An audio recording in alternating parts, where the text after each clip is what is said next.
The economic downturn made sure that a lot of states began to look inwards, yours inclusive, of course. People talked about how, Nasarawa is one of the states that could go bankrupt if it doesn't get an allocation from the federal government. That definitely must give you some source for concern. So what are you doing right now to raise IGR in your state? We started this initiative even before the recession set in. When we discovered that Nasarawa state is among the states that receive the lowest allocation, we found that the getaway for us was to reinvigorate internally generated revenue source. And more so, our nearness to the federal capital would be a plus for us. But unfortunately, that's a different kettle of fish that we can talk later. What we try to do is to see what we can do to increase revenue generation in the state to augment the paltry amount we receive at the federal level. When I came in, the allocation, what we used to get was about 150 million per month. With all the nearness to the federal capital and activities going on. But in my 6th month, we started having increase in revenue generation that has gone up to about 400 million per month. So I can say with every sincerity that from the month of October 2011, our revenue earnings statewide has increased by about 300%. These are what we are doing to ensure that where we have shortfall in the federal allocation, the revenue comes to salvage us. Well, some people will argue how much of a salvage that has been, because they will say that between, I think it was sometime between June 2015 and May 2016, Nasarawa was said to have generated 4.4 billion naira. When you compare it with about 50 billion naira it got in allocation from the Federal Accounts Allocation Committee, that definitely is not a very good comparison, is it? I didn't get you really well. You mean the revenue allocation for... The revenue allocation was said to be 50 billion between May, June 2015 and May 2016. Revenue from the federal accounts allocation was 50 billion naira, thereabout. But internally generated revenue was said to be about 8.5% of that, which is about 4.4 billion naira. No. I think it all depends on the angle one is looking at it, because if you look at the rate of about 400 million per month. Is that still the case? Are you still getting 400 million naira today?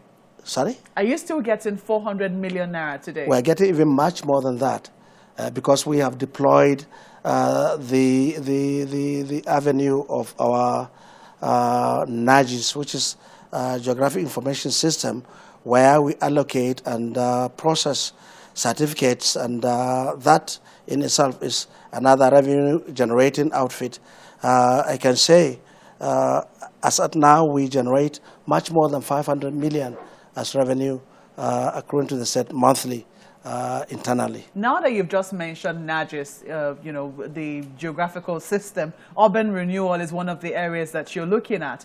And your nearness, your proximity to the Federal Capital Territory is supposed to be an asset. But the residents, who live closest to the Federal Capital Territory in Nasarawa, especially those who live in Karu, local government area, believe that they have been neglected. Would you agree with them?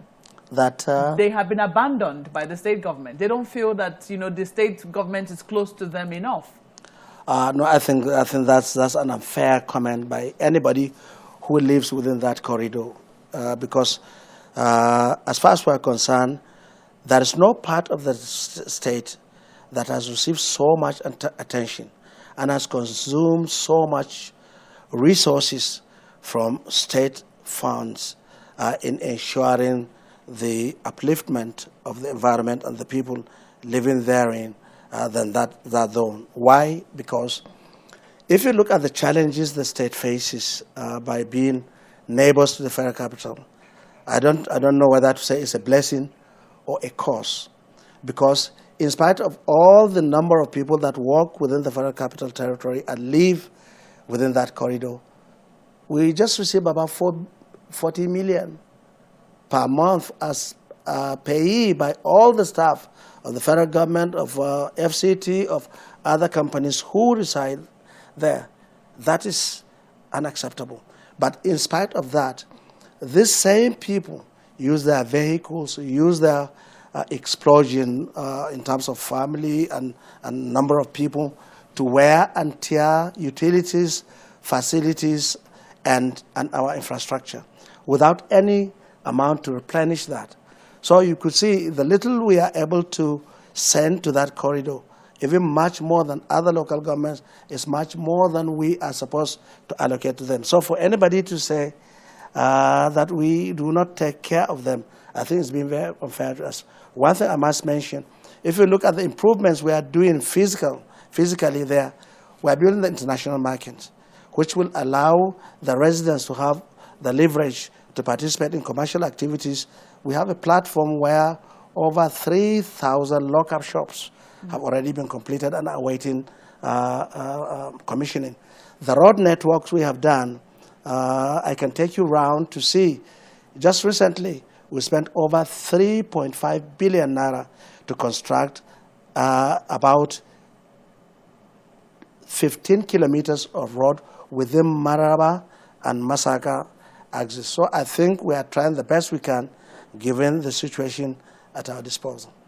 Well, I'm going to, take you up a bit more on that, because I know that only recently, on the, strength of an eyewitness report, you visited that place to help clear refuse, and you initiated a plan which was supposed to be community-based to ensure that Maraba, Masaka, that axis is clean, and they keep the area free of refuse. But some people say that it's not working. But we'll tackle that question when we come back from this break. Do stay with us.